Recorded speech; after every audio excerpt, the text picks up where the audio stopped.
Truth Forum, a forum to discuss truth and the friendly surrounding like we do at home at the kitchen table. I am your host, Dr. Smith, and my co-host, Doug Jones.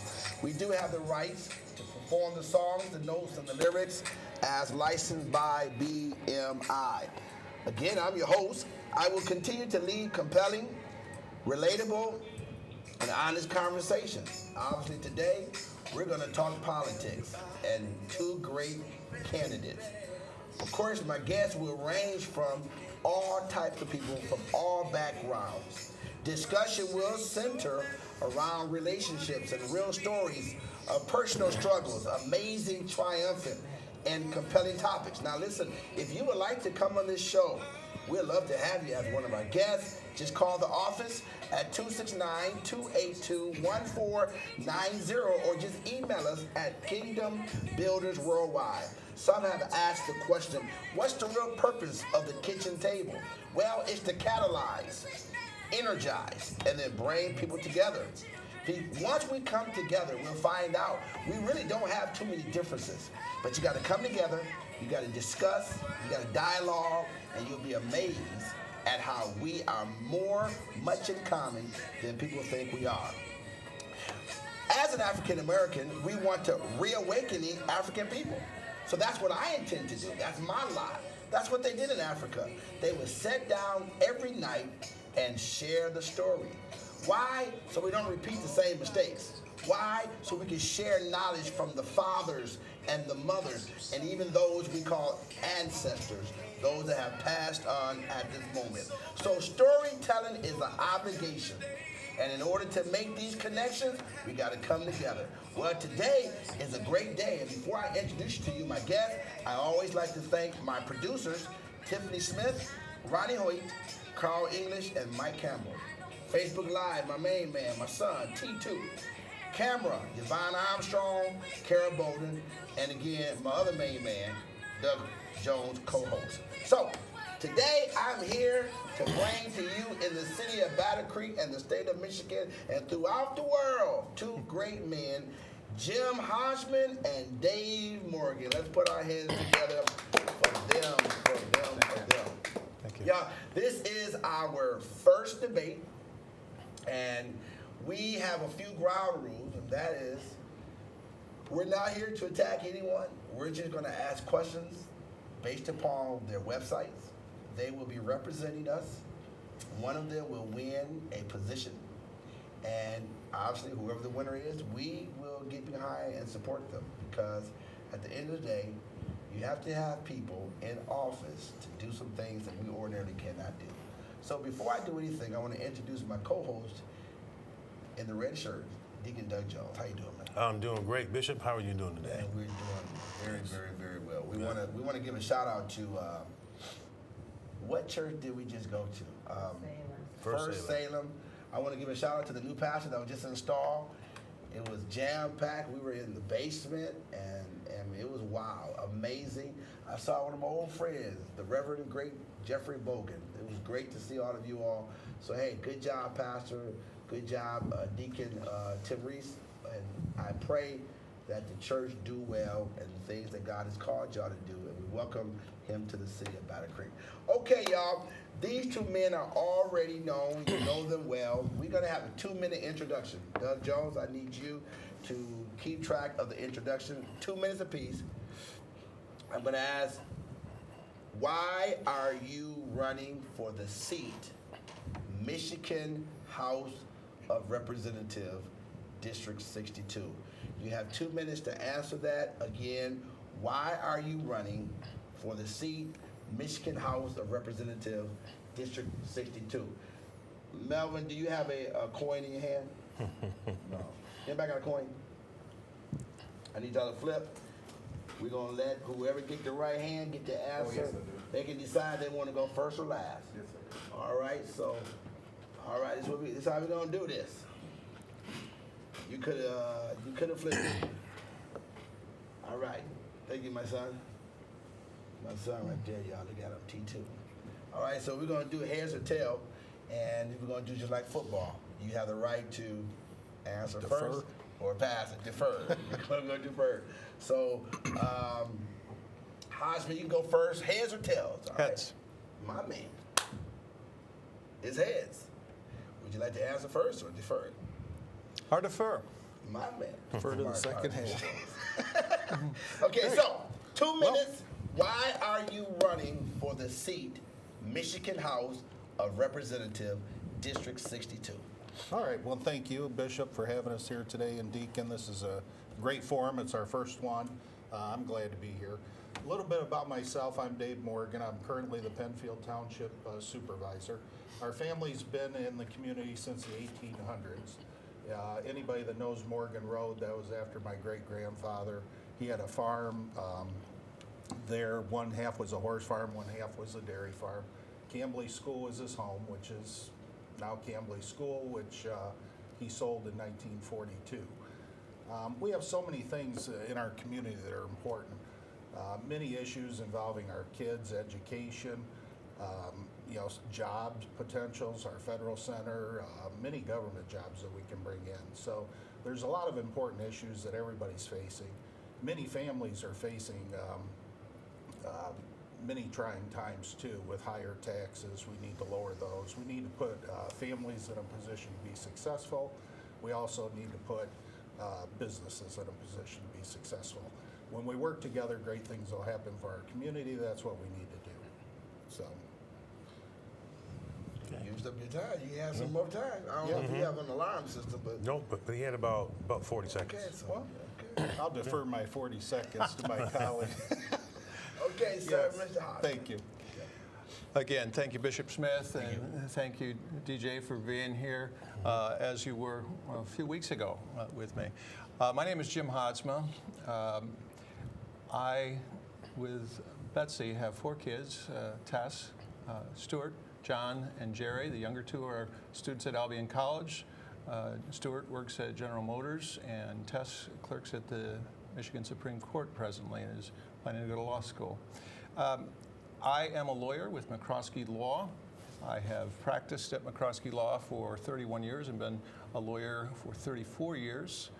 Continue to practice workers' disability comp and Social Security disability representation in our Battle Creek satellite office of that regional firm.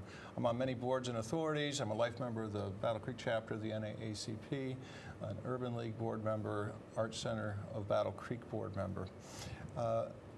A reason why I wish to run for this seat is I would like to expand my advocacy to beyond my client base and beyond members of our community to members of the entire 62nd District in our state legislature. It's my perception, Bishop and Deacon and Dave, that we've had one-party rule in Michigan for too long. We've had 8 years of Republican leadership in the executive mansion, in the state senate, in the state house, and in the majority of the state Supreme Court.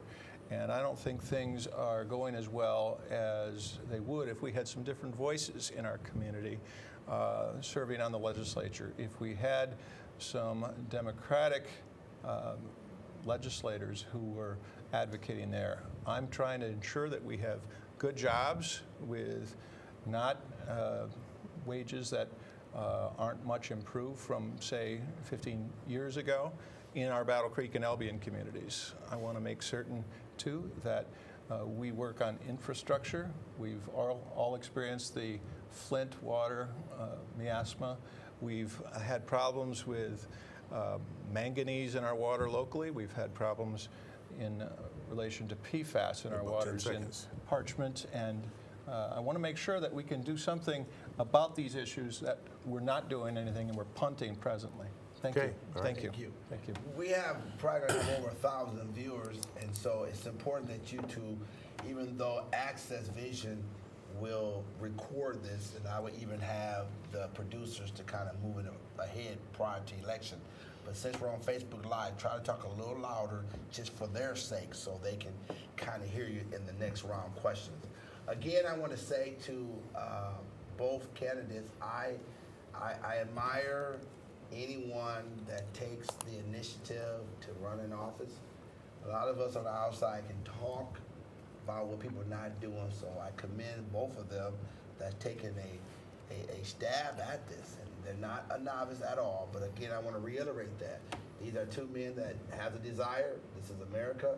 Anyone has a right to run, and so that's what they're doing, and we will respect that because everyone have had that same opportunity to run.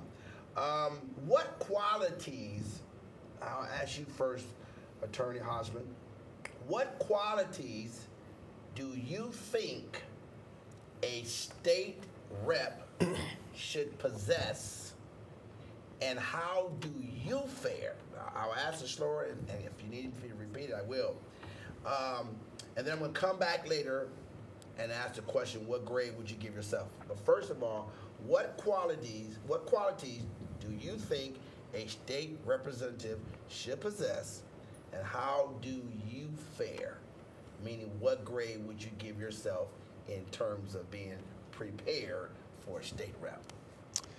Well, Bishop Smith, Deacon Jones, one of the predicate things I believe would be required would be a strong faith in God. I think that a foundational need for God in relation to decisions that we make is the most important issue for a state representative. I certainly believe that I am doing this because I have prayed about it and spoken with family members and friends, and like the prophet Isaiah said in Isaiah 6, "Here I am, send me." And I think that's first and most important, is a strong faith. I think a temperate attitude is really important. I think you have to be able to be patient and listen to a lot of different voices. You can't be someone who's only sold on one party's platform. You have to be willing to negotiate and consider other points of view. I think that one has to be a very thoughtful legislator in considering all the different voices that come to bear, especially lobbyists and leadership in a state chamber, on a state legislator. In relation to how I would fare, I think I would fare 3.8, 3.9 on a 4-point scale on those issues. I am very keenly connected to God. I believe that I'm very careful in all that I listen and consider before I were to make a decision. That's demonstrated by my years of service on the Calhoun County Board of Commissioners, and decisions I made that sometimes were not decisions that my party might have favored, but decisions that I thought were best for the citizens of Calhoun. And in relation to consideration of other points of view, I certainly am always willing to think about other perceptions of truth that might be different than mine and might cause me to moderate my position on a certain issue. Thank you. You're welcome. DJ, also, we're going to do 2 minutes, but because I didn't tell him that, let him have the same opportunity. Okay. If he wasn't timing.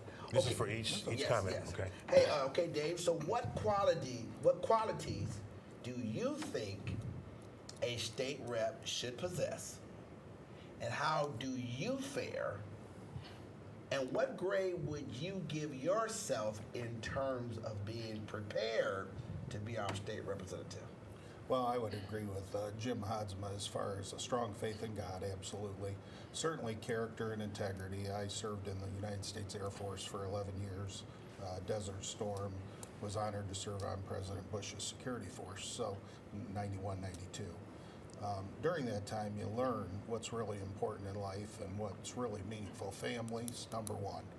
My daughter, Jaden, no matter where I go in politics, she'll always be number one in my life. As long as you keep that in mind, I think it'll lead you down the right road in politics. Being the Penfield Township Supervisor, you get to deal with people in the worst of times a lot. Many moments of their lives where they're struggling to pay taxes, they're struggling in different parts of their life. It's up to us as elected officials to try to do as much as we can to help them get through those times and put them in a position to be successful.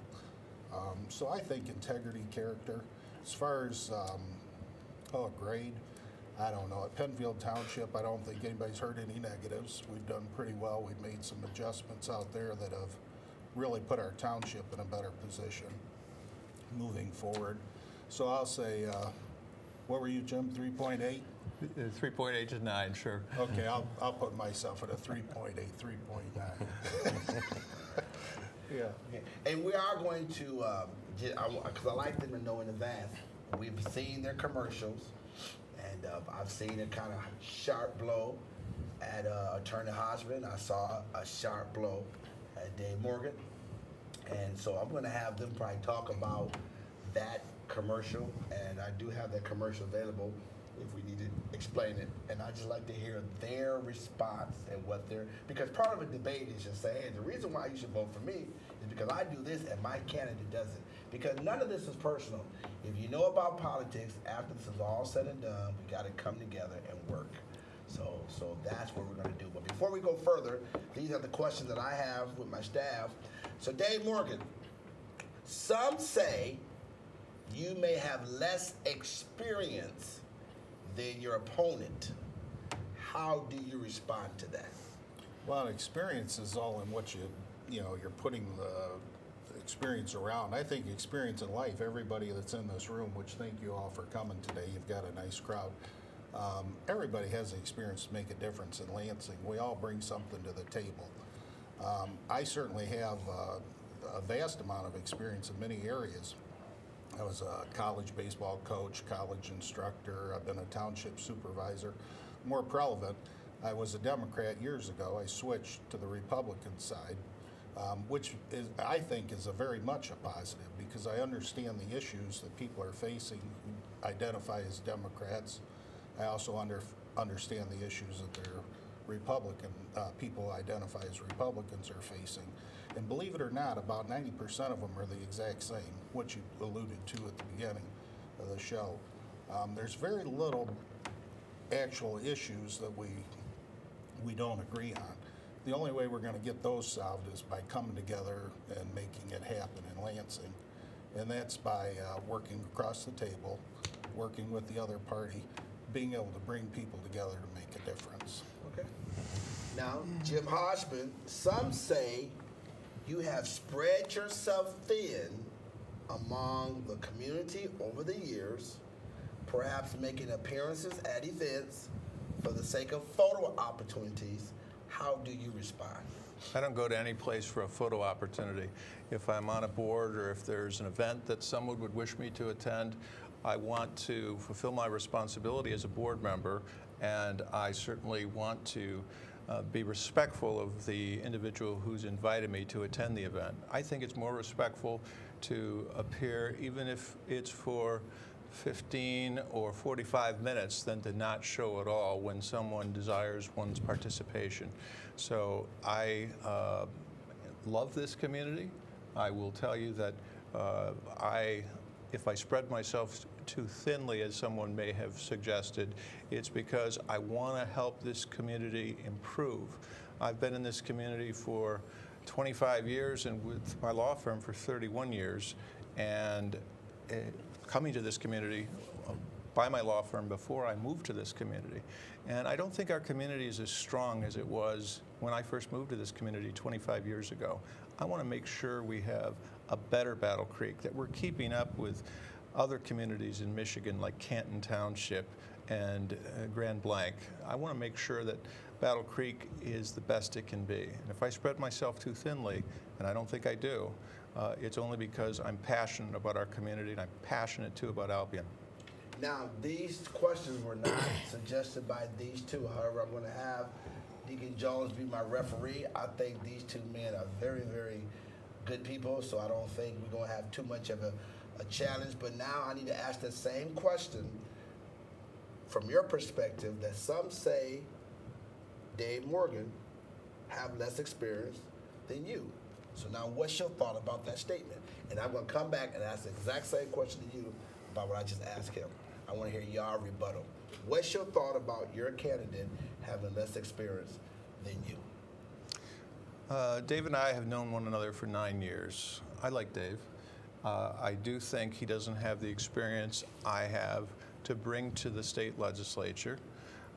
Dave has pointed out that different people in our room have different experiences, and there are many experiences which might equip us to do different things, practice law, perform as a baseball infielder, perform in a pastoral context. I think the educational experience, the experience I have had on the county board, the experience I've had as a county party chair for one party, I don't think it's something about which to be proud, to be someone who's going between two parties without a good explanation of why one changed from one party to the next. I think my experience and my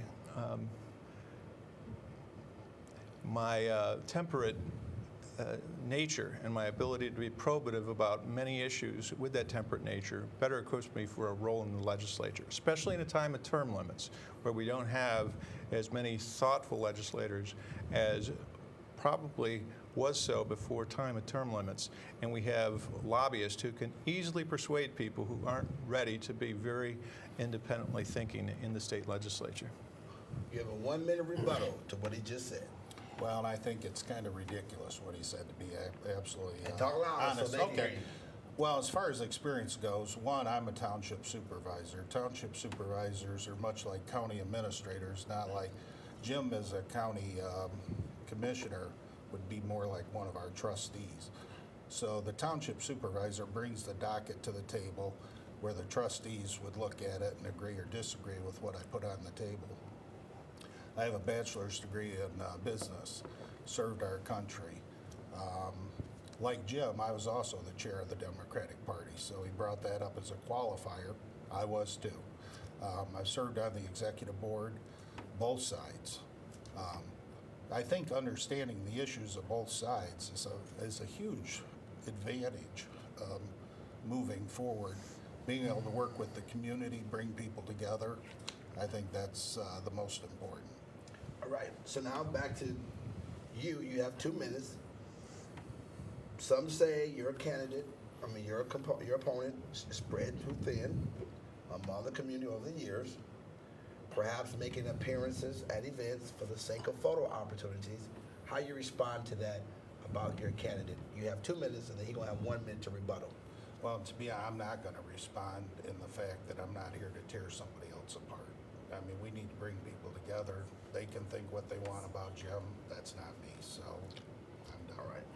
You have a 1 minute rebuttal, even though he didn't have anything to say. Talk louder for their sake. And these are questions that was not what they made up. He didn't ask that for him, and he didn't ask that for him. These are questions we put together through things we've heard throughout the community, and you as voters wanted to hear their response. So you still have your 1 minute to rebuttal. I don't think I need any rebuttal. I think I've already said my response to that declaration. It's not so. I'm very earnest about all that I do in our community, and I do it very meaningfully because of my love and devotion to our community. Okay. So, Mr. Morgan, what are your thoughts on Proposal 1, whether to legalize recreational marijuana? Well, the voters are going to decide, so it won't be up to us. That can be a good thing, a bad thing. My feeling on all the proposals is that we are rushing them through. I think they need to be backed up. You need more time to look at how they're really going to impact our state, our communities. What happens is we quickly get them to the table. We bring them to a vote. Once they're voted on, it'll take 75% of the legislature to ever make a change in them. That's not good. So as far as legalizing marijuana, the voters are going to decide. Personally, I would be voting no as a person, and I tell you why. One, we don't know how it's going to impact our kids. We have kids coming to school today while it's not even legalized, smelling like marijuana. We don't know how it's going to impact the homes, putting our children in a bad position to learn. We don't know how it's going to impact our communities. And why? Because we rush these proposals. Whoever's behind them puts a lot of money, usually from out of state. They give them a great title, and then they push them through. I just think we need to take more time, look at them, make the right decision moving forward. Hosman, sir, what's your thought on Proposal 1, whether to legalize recreational marijuana? Firstly, Bishop, I don't think that we rush proposals through in Michigan. I think that the Republicans in the Maine and the state legislature just rushed through some votes on some proposals to avoid those proposals being on the November 2018 ballot in relation to a minimum wage and in relation to family leave time. And I think that demonstrates the fact that in many instances there's not a concern about pushing things through. There's concern about how, if certain proposals appear on a ballot, it might impact upon the chances of one party's candidates or another to improve. I think that we can learn a lot, and should have learned a lot, from what's happened already in states like Colorado and Washington State in relation to recreational marijuana usage. From my perception, it's something that has been used in many instances to get people entangled, especially disproportionately in the African American community, in the criminal justice community early on because of issues like marijuana possession. I think that marijuana could be more safely used if better regulated by our state, and it would avoid some black market marijuana kind of usages. I think that there are, of course, taxation opportunities in relation to approval of recreational marijuana. Again, I would want to see what's happening in states where they've used recreational marijuana legality well. I think that we can learn from those. I think it's time we have had enough time to learn from those. I will be voting yes on Proposal 1. I think that it's, for the reasons I've stated, the affirmative choice I want to make. So I need everybody to hear this clearly. We have Mr. Dave Morgan will be voting no whether to legalize recreational marijuana, and Mr. Hodgman will be voting yes. And they both gave their explanation. Now, going off the questions, I want, and this has nothing to do against our attorney, because I've heard many people say this, not just the attorney. Notice, we talked about marijuana, and the only race that was mentioned is you and I.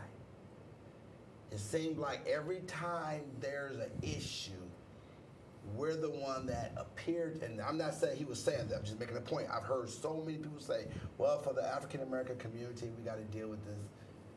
We as a community must do better because we don't want to be perceived. Now, attorney, you represented so many, so I know you didn't insinuate that, but tell us, why is it, and I'm going to ask you, Dave, the same question. Why is it that when there's a tragic in our country or in our world, it seems like we have to address the African American community? I want you to think about that question and tell me why. And it's okay to be transparent because you've been here, you help people in our community.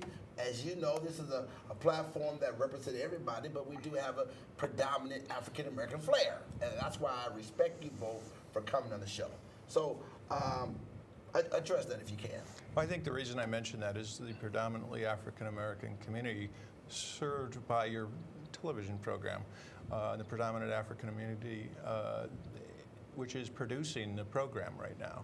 I want to make certain that they understand that I realize as a practicing lawyer some disconnects between our social justice system in relation to how Anglos are treated and how African Americans are treated and how Latina population members are treated.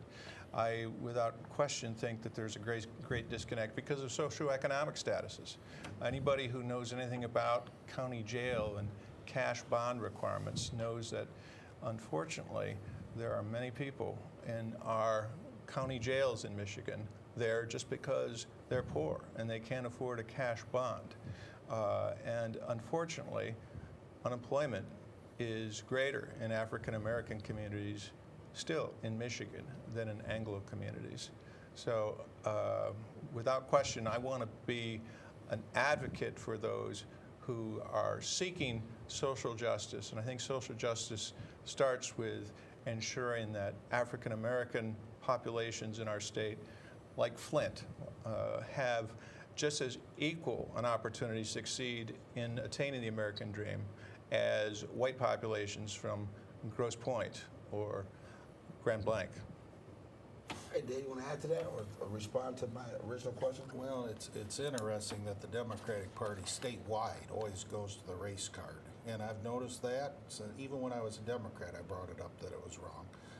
If we remember the big debate, the presidential debate, Hillary and Bernie came into Flint. They were never going to forget you. They were going to take care of all your problems. We haven't seen them since. And that's what happens in politics. They talk a big game, they do very little. One of the other things Jim brought up was the 10% tax, and I hear that over and over. I went to a seminar at Michigan State about the marijuana issue. They talked about the possible tax revenues. We shouldn't sell our communities out to get more tax so the government can spend more. We need to take care of our communities. We have no idea how this is going to affect people, no idea how it's going to affect communities. Nobody's taken enough time to look at this. It's a bad proposition. We need more time to look at it before we throw our communities away. I would like you that's watching us, and DJ will look at the phone. I want you all to, your name will pop up unless you're anonymous. Proposal 1, whether to legalize recreational marijuana. Say yes if you favor it, say nay or no. I'm just curious to get a poll out there. So if you favor Proposal 1 to legalize marijuana, say yes, yes, yes. If you no, say no, no, no. We'll come back and we'll just see how many yes and how many no's we get. If you don't want to vote, then that's okay. But I'm just curious. I like to know what the audience and the community thinks about that decision. I'll give you all my thoughts later after the show because I don't want my thoughts to persuade anyone at this moment. I want these two men to be able to share everything they have at this moment. Again, yes, yes, yes if you believe in legalizing it, and no, no, no if you do not. And we'll come back and talk about that later. I shared with you all too in the beginning of the show that we had a few people online that I gave them a right to ask a question. So this young lady asked the question. She said, can you ask about workers' rights when you discuss jobs? And I guess it's called right to work legislation. And she says it's very misleading by name. So if that make any sense to you both, help me out.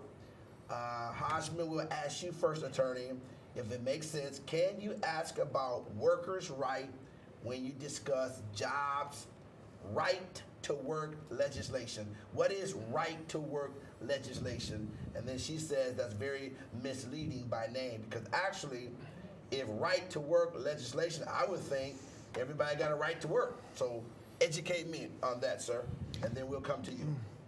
2 minutes, DJ. Right to work is legislation passed in Michigan in, I believe, late 2012 or late 2013. It's right to work for less. In short, what it does is allow union members to avoid paying dues and still expect representation. Union members can stop paying dues and decimate the unions that are supposed to be representing them, like the MEA or the IBEW. What that does is weaken unions and makes it more difficult for workers who aren't working banded together in a union to get as many benefits or as much income for their hourly wage as they might if unions were not, by right to work laws, decimated.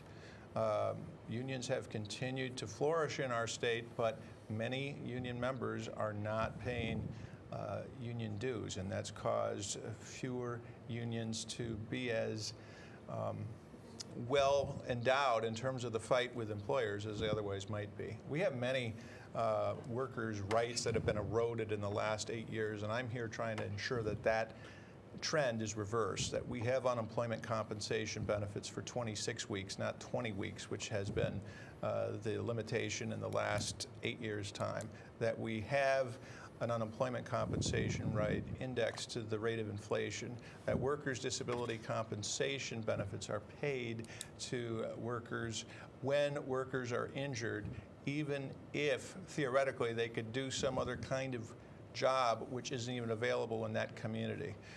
I want to make sure that prevailing wage is reconsidered, because I think prevailing wage is a smart idea.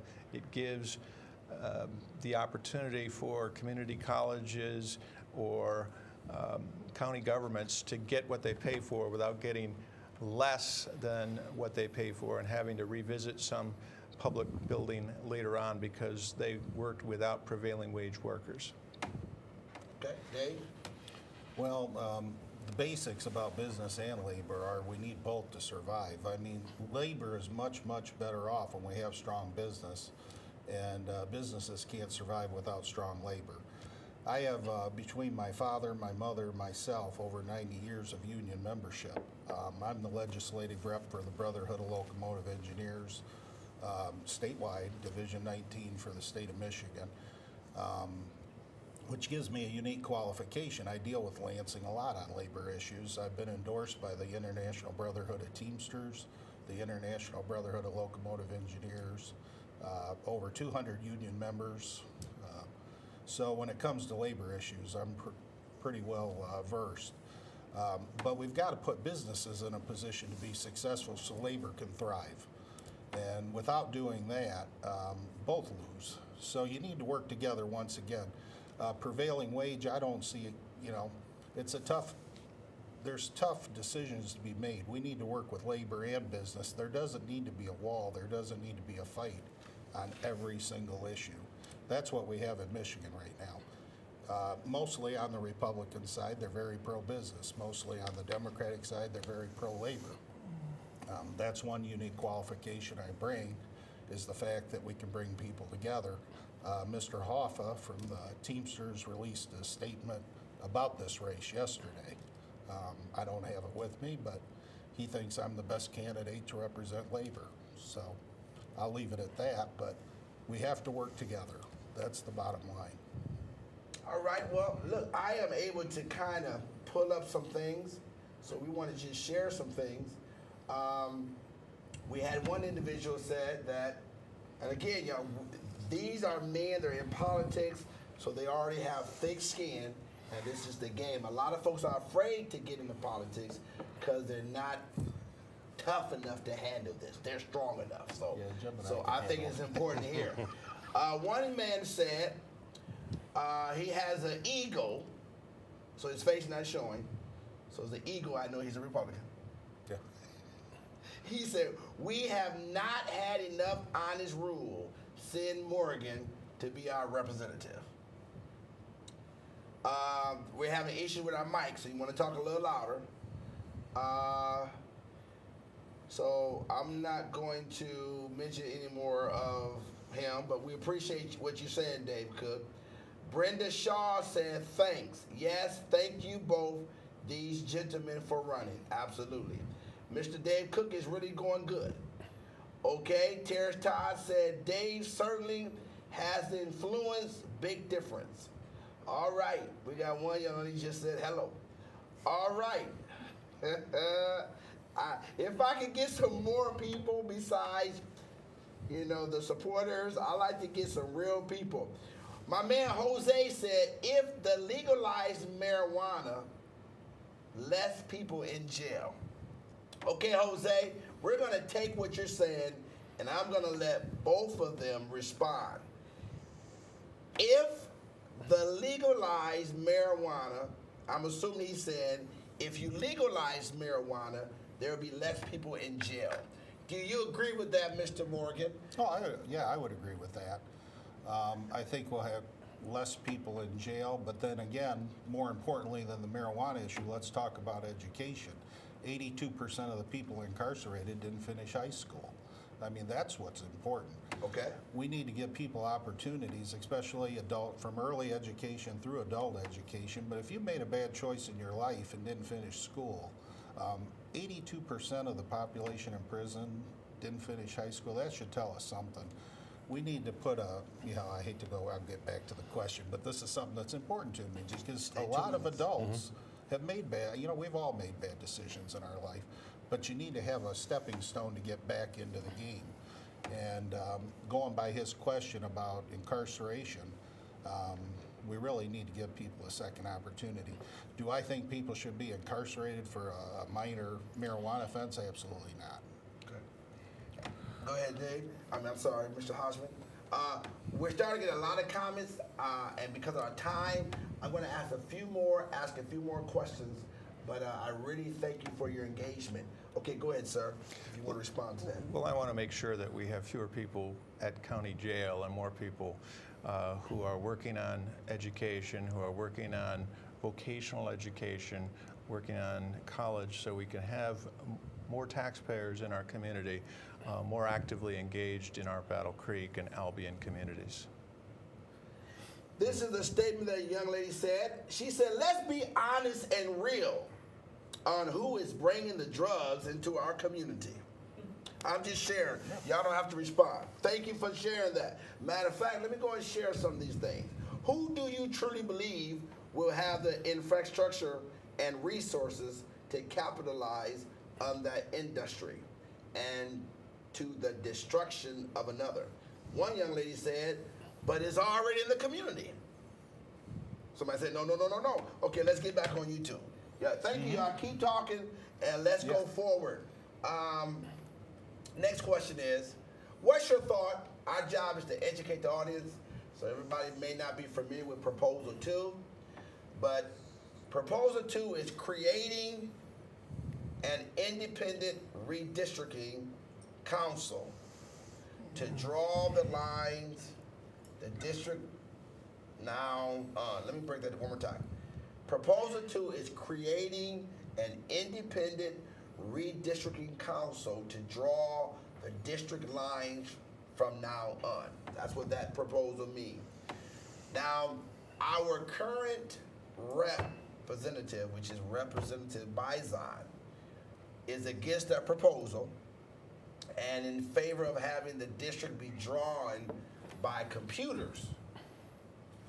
A council still put the redistricting in the hands of people chosen by the Secretary of State. So the process still could end up being a partisan issue if passed. If that's making sense, who next? Whose turn is it? I want to be always fair. You want to hit it? I don't remember. Well, okay, I'll start on Proposal 2. Proposal 2 may be the worst proposal I think I've ever seen in my lifetime. This is the misleading part when you put a funny name at the top. Voters, not politicians. What it really should be is politicians padding politicians' pockets, because that's what's going to happen. They tell you that if you've been an elected official, you can't serve. If you're a family member of a politician, elected official, you can't serve. Down in the fine print, that goes away after they've been out of office for 6 years. So now what's going to happen, you're going to have a Secretary of State who is partisan. They're going to be either Republican or Democrat. It'll be a female after this election. They're going to basically be in charge of this system that's going to decide who's Democrat, who's Republican, put them on this commission. Another flaw with it, it leaves out libertarians, it leaves out the Green Party. So what we've done is basically the two parties, once again, have managed to eliminate everybody else out of the system. Now let me tell you another part. It's a heavily Democratic-funded proposal. We all know that. A lot of money's coming in from Texas for some reason to push this through in Michigan. But the commissioners get paid too. They don't tell you about this too much. $40,000 a year plus benefits. Now wouldn't we all like this? So $40,000 a year plus benefits. We redistrict once every 10 years. So they're going to make $400,000, mostly politicians, I'm sure. Can't guarantee it, but we've all seen it before. This is another proposal that we're rushing through. We put a funny title on it, so it sounds like, oh, this is great. We're going to get politicians out of the system. We're getting the people out of the system with Proposal 2.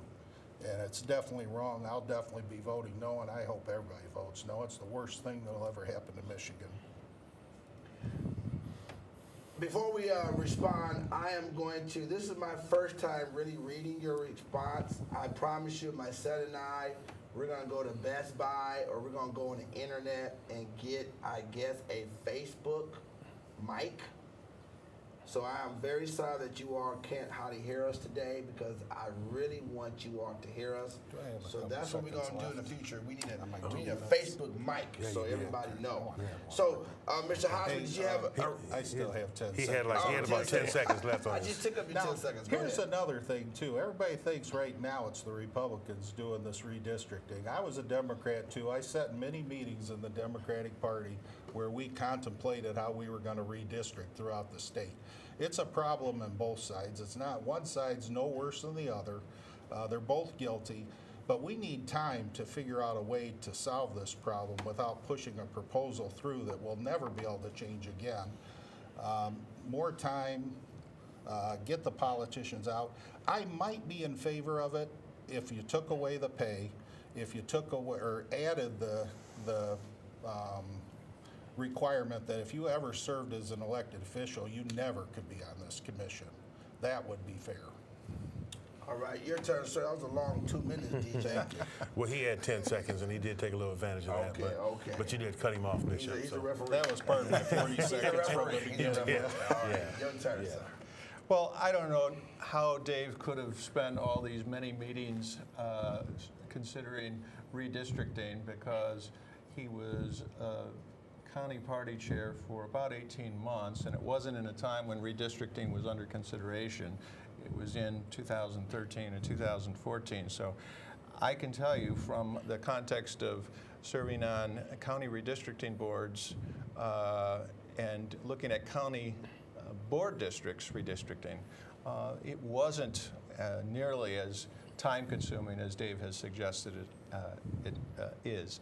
I think that Proposal 2 is something which ought to be passed. We only have to look at how Battle Creek has become a lesser star in the constellation of cities because we've been put into, by reason of gerrymandering, District 3 in the congressional district. We formerly were connected with Kalamazoo and District 6, and 20 years between 1991 and 2011 have been connected to Jackson and Adrian.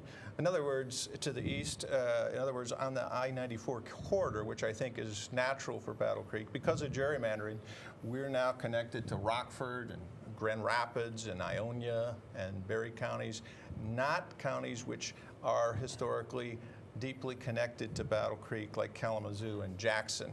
And I think that because we're in the 3rd district and it's so significantly Republican dominated, we haven't had Justin Amash down here as often as he would be if he were our representative from Battle Creek, as was Joe Schwartz or Mark Schauer. About 10 seconds. And I think that, speaking of Joe Schwartz, he's in favor of this. Definitely, I think it's something we need to do to make voters choose politicians, not the other way around. How much time do I have, producers? Because I'm about to ask a question. I want them to have a fair chance to answer. 12 minutes, good. Okay, so before we ask that big question on the #1 show in the country, Yes, right. I want to ask you, what endorsements do you both have? Just for the sake of the people, and tell us who those organizations are, those corporations are. And Mr. Hosmer, you're the first to speak, so now it's your turn again. If you could name your endorsements. Well, I'm endorsed by the teachers of Michigan, both the American Federation of Teachers and the Michigan Education Association. I'm endorsed by SMART, which is sheet metal workers, air, and rail transport. I think the rail transport is especially relevant in this particular context. I'm endorsed by League of Conservation Voters and the Sierra Club. That's important to understand in a time when Republicans just aren't acting in relation to real infrastructure issues like Flint water and PFAS in our waters here, even in Springfield.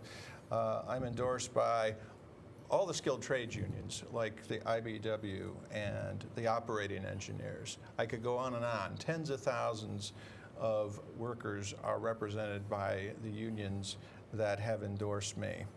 The Michigan Association of Justice has endorsed me, and I think that that plays well with my emphasis on social justice issues and trying to ensure that, cash bond kind of issues are reviewed in our next legislative session. I've been endorsed by the Michigan Association of Firefighters and the Police Officers Association of Michigan. I've represented firefighters and I've represented police officers in many workers' disability compensation disputes. They know I understand that which those first responders encounter. They trust me with advocating best for them in the state legislature. All right. Well, I've been endorsed by, and all of ours are on our website, the Fraternal Order of Police, the largest law enforcement supporter in the state of Michigan, the SMART union that Jim brought up about being part of the rail. They're not in Michigan, they're in Illinois, SMART, as far as the rail goes. I've been endorsed by the Michigan Chamber of Commerce, and what's unique about this, I think I'm the only candidate in the state that both the Michigan Chamber of Commerce, which is our leading corporation or supporter of businesses throughout the state of Michigan, and the International Brotherhood of Teamsters have both come together and endorsed. That's huge. You have the largest basically organization for business and the largest organization basically for labor. They both come together and in a unique way endorsed one candidate. Small Business Association, the Michigan Board of Realtors, which personal property rights, that would be a big issue for them. They've endorsed us, Senator Mike Knopf, State Representative John Bison, many others. I think we have quite a few endorsements. You go on our website and see them.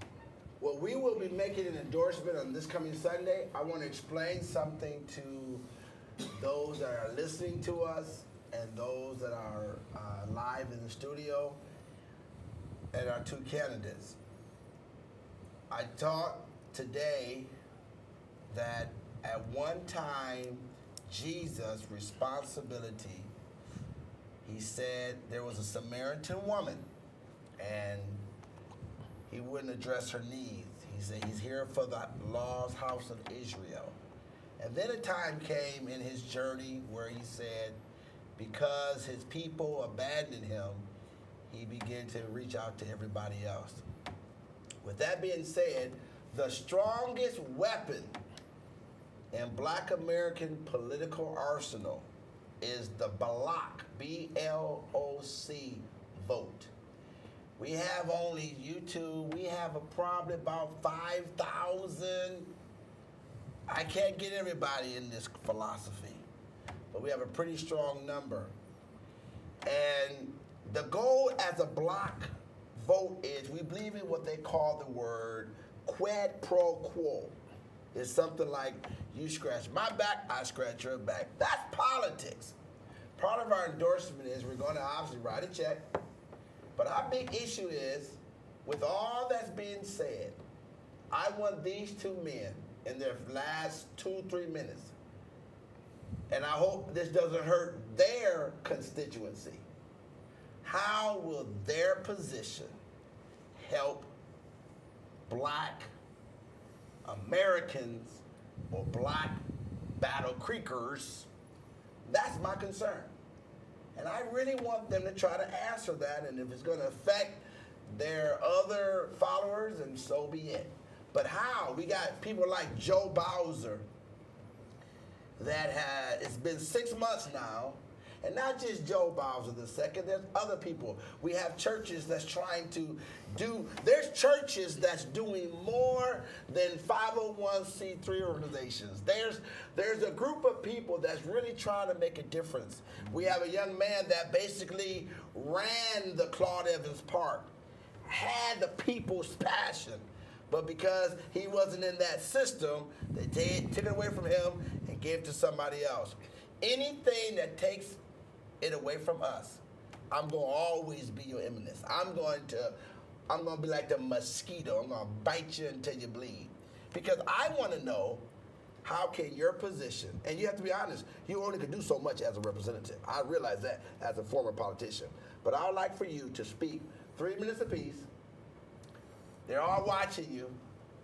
How can you, Dave Morgan, how can you, Attorney Hosman, help Black people in the city of Battle Creek? Your turn. Okay. Well, my history goes back to Coach Turner. I worked with Coach Turner many, many years ago. I coached what was called a YBA team with many of the youth from the Battle Creek area as well as Lakeview and the surrounding areas. Coach Williams down at Claude Evans Park runs a very good program. You need to be involved with the community quite a bit at the lower levels. When I remember coaching JoJo Bogan, Maurice Rose, many Irvin Butler, Tyrone Corliss, I could name a bunch. But what we do affects them. It affects our communities. What I've seen at different churches within the inner city, I would call Battle Creek, they do so much at their level to feed kids in the summers. I've been at your church, other churches, and what's being done, really what do I want to say? How do I really want to say this? The epicenter of the community. I mean, all through the summer, people are they're coming to the church. They're coming for food. They're hanging out. In a lot of ways, you're their father, their mother at times. We need to get money from the state, and I honestly believe this, and I've talked about it before, from the state level down to these facilities, these churches, different facilities that actually are really making a difference within the communities. We haven't seen that. We haven't seen it on the Democratic side or the Republican side. There's a lot we can do for people in the city, and we need to do it. We need to provide educational opportunities. Trying to think what else I would say. Just get resources down from the state into our community, and that's, as a state rep, you can do that. You need to fight for your own community. It's okay. You don't need to vote Republican. I'm not going to vote straight Republican. I can tell you that now. That's not what's important. What's important, my daughter, my family, the veterans who have served our country, and the kids that are growing up that listen to everything we say and do. And we've got to come out on a positive way, do what we can for our community and make it better. Well, first, we can't vote straight party this cycle. We have to go down and fill in the space between the two arrows. So that's something important. Bishop Smith and Deacon Jones, I urge you to emphasize to all your viewers is that we need to be educated that we cannot vote in a straight party option this time. I'd love to come back and talk about that at another opportunity if it exists. I would work very hard in relation to fortifying K-12 education and K-12 public education. I think that K-12 public education has been under assailment here in Battle Creek and certainly in Albion for many years, and we need to ensure that dollars are provided to our communities and not siphoned away by charters or cyber schools. I want to make sure that we take a look at the foundational grant issue and perhaps modify that for different districts so that a district, say Lakeview, which has different issues, doesn't necessarily have the same foundational grant as Battle Creek Public Schools with different socioeconomic issues. We got 1 minute. I want to make sure that jobs are emphasized and unemployment, workers' disability comp, and right to work laws are revisited. You don't have 1 minute. We have about 1 minute. Oh, thank you, Deacon. I apologize. All right. I want to make sure Medicaid is fortified too, because a lot of people in our community, especially in the African American community, have benefited by the Medicaid expansion. We could just edit it, y'all. So we go 2 minutes over. Come on, you guys. So I want to first of all thank you all for coming on the show. I want you all to have 30 seconds. We'll just edit the first part of the tape. We'll just have to ask our producers to help us out. But we want you all to have 30 seconds to give a closing. We're going to flip the coin because, the last is always the last to be heard. Your turn. Heads or tails? I'll call tails. Heads. All right, Jim. You want to go last or you going first in the closing? I'm going to go last again. Hitting you Smart first. man. Yeah. Closing. You got 30 seconds. All right. Well, thank you, Bishop. Thank you, Deacon, for having us. This has been a great, informative evening. I think what's unique about our campaign is we honestly have a very rare opportunity to bring both labor and big business together. Like I said before, endorsed by the Teamsters, endorsed by the Michigan Chamber. We haven't seen that before, and it's a great opportunity for our community not only to bring business and labor together, but we really do need to focus on our children. We need to put them way before politics. We say people before politics. I mean it from my heart. I've been in both parties. Neither one's going to save your life. Neither one's going to save you. You know, we need to put our families in a position to win.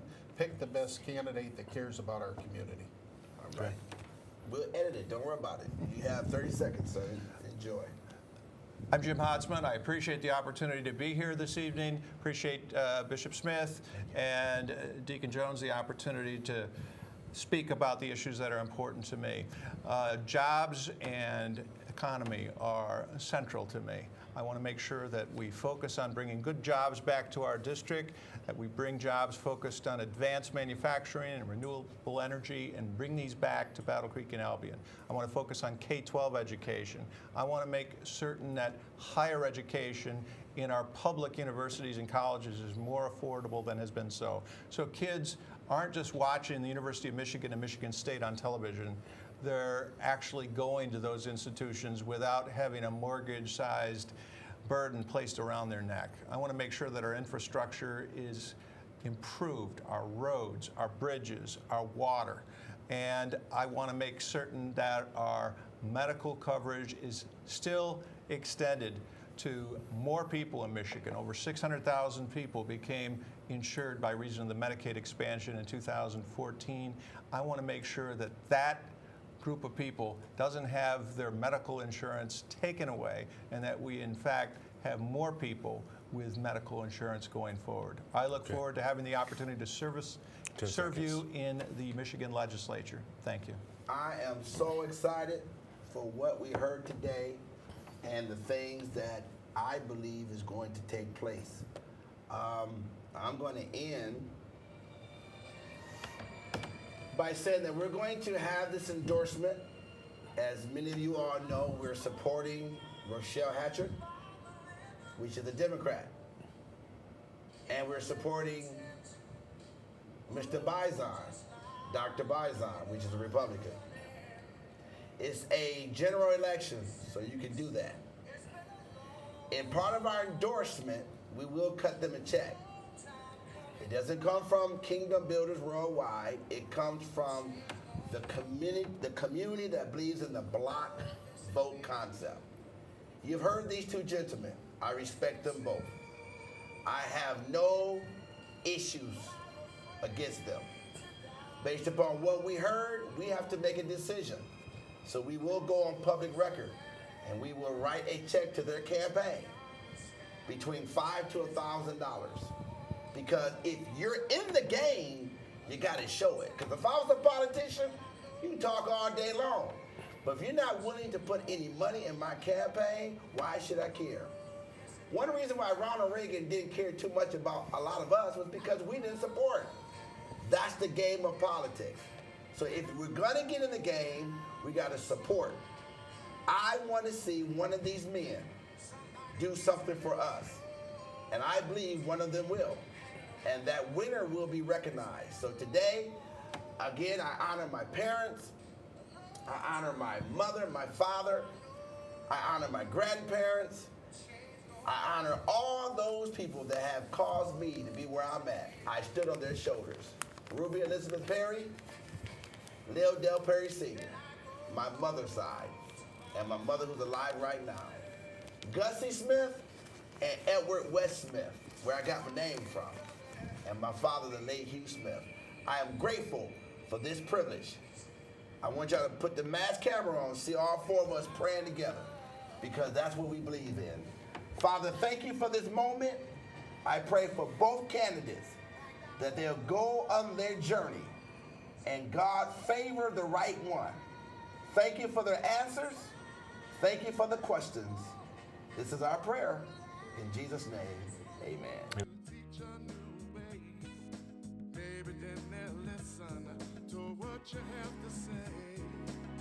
the ones who's coming up, and the world is in their hands.